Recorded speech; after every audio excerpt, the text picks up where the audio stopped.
Money Moves with Mem 2.0, the podcast. And always remember, gentlemen, it's a motherfucking movie. So today we got a concerning video, um, of a teacher who said that technology should be cut from students because they can't read. She said that these kids cannot read at their level.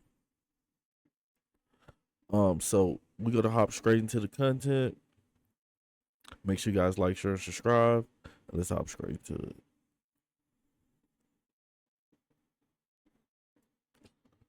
A former English teacher going viral after posting a raw and unfiltered farewell video as she leaves the classroom behind after just 3 years. Listen.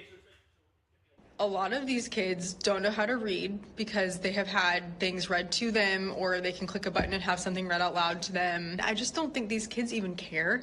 They don't care about making a difference in the world. They don't care about how to have a resume. They don't care how to write a resume. They don't care how to write a cover letter because ChatGPT will just do it for them. And I think that we need to cut off technology from these kids, probably until they go to college. So, what do you guys think about her rant? Is her rant valid?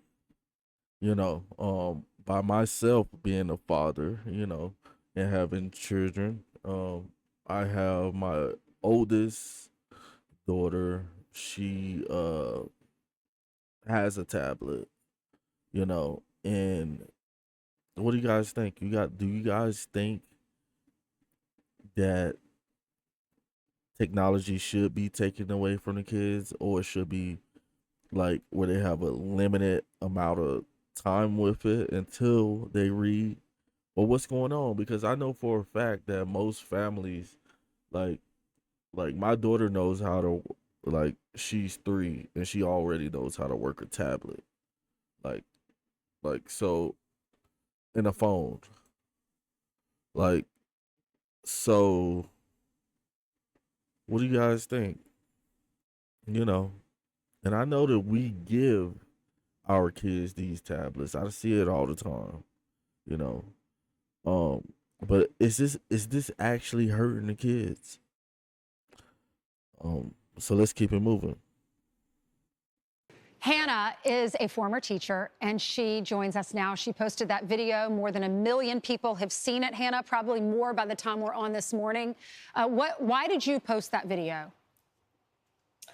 So I taught for 3 years, as I said in my video. I wasn't always a teacher. I actually started my career in digital marketing. So I've been in the digital world for about 5 years now, or since I've graduated. And throughout the 3 years, I've taught digital arts classes and I've taught an English class. And I would say that in all of my teaching experience, technology has posed quite a challenge.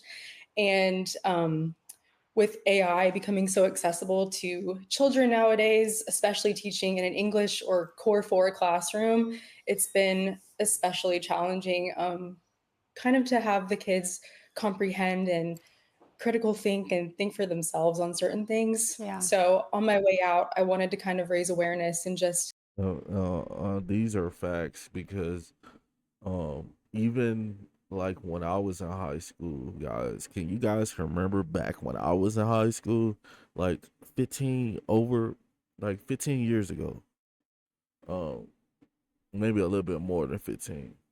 But I figured out, like, I was failing so bad. I was failing in school. I was addicted to the street life, the real ninja culture, and I was failing. And I was like, "Oh my god, I can't keep up with the other students. I can't keep up with the teacher." So I started to Google I'll just type a question in the school Google computer and the answer will pop up.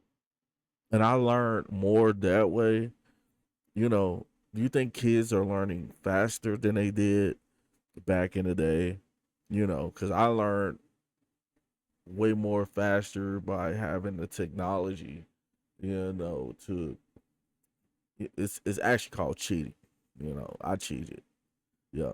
And I graduated, you know what I'm saying? So, um but let's keep it moving. Let people know how AI and technology is affecting their children these days. Right. I know, coming from a mother who taught for 33 years, my sister's a teacher in South Carolina, the challenges that y'all deal with, this is even before AI was a thing. I'm sure it's even more challenging now. And clearly, your opinion is, yes, it is. You're a high school teacher. I'm sure your students loved you. We hate to see someone leave education because of problems within the classroom. Give me some examples of what the students are saying to you. Well, a lot of students, and I do want to be clear, I taught a lot of very motivated and bright children. And so I don't want this to come off as if this is all the kids' fault. Mhm. But I do know that a lot of times in my English classroom, I would ask them to write down a short response or just 5 sentences to answer a question. And a lot of times it would be about 2.5 sentences, and they would say, well, I can't think of anything else to say, or, well, why do I have to answer in complete sentences? Like, you get the point from what I'm saying in Mhm. just this little sentence. And then a lot of times I would assign essays, long form essays. And I know how children write, especially when they handwrite me things. So I'm learning. I'm as a parent of 3 kids. I'm learning something from this video. You know, so I'm like, okay, so I need to be more proactive. What I'm saying, as a parent, and monitor the technology time and make sure my kids are what I'm saying, reading and know how to do critical thinking and stuff. Which my kids are you know. I'm blessed. That's all I'm gonna say. I'm blessed, very blessed. But let's keep it moving. In the beginning of the school year. And so when a student, how I know how they write, typically would give me a very eloquently and thorough essay on a topic that I know that normally wouldn't come from them, I would ask them, was this really you? And I'd run it through an AI generator. And of course, it would say 100% chat GPT or AI. Huh. And I would speak to the student, and they would more so question of, well, if I have to redo this, how much is it really going to affect my grade? Can I just Oh take the my gosh, zero? trying to take the easy way Because, out. Yeah. right. Is it promoting just a laziness among our children? I suppose, and a lot of them are just feeling as though they don't really need to do the Mhm. work anymore because AI will just do it for them. And Right. I think that AI can be in a classroom in a very effective way if we teach children in the older grades how to use it properly. But Mhm. if we're allowing them this unlimited access in the classroom to use AI, they're not going to do the work themselves. Yeah, I know you're a proponent of getting technology out of our classrooms, getting the phones. I feel for these teachers, man. How do you guys feel? Any teachers in the comment? I don't see how you guys do it, because I remember back when I was in school, I was a handful. You know what I'm saying? Um, I don't know how you do it, honestly. Get up, and the kids got a machine. The only thing they got to do is it's better. I know it's better than when I went to school, because I used to get the answers off Google like 15 years ago, and we're 15 years into the future. So these kids, you be like, oh man, this kid's smart, but really, if you really question them, and where they don't have to use AI and put them on the front board, then they're lost. You know, this is insane. Out of our classrooms. I still can't believe some schools are allowing that. Thank you so much. I'm so sorry you had to leave the classroom. What are you going to do next? Yes, well, I actually am working in a nonprofit now. I run donor relations, development, and digital marketing for them. So I'm Okay. back in what I was doing before teaching, and I'm loving it so All far. right. Well, Hannah, thank you for giving up those 3 years. Appreciate it. We love our teachers. Oh, that was an insult. White people get some of the craziest insults, like you know, and it was craziest insults, like, out of nowhere type stuff. Um, and she knows it. She's laughing like, oh, okay, poker face. You know, I'm Steve Ducey. I'm Brian Kill. that's crazy. That is insane. Make sure you guys subscribe.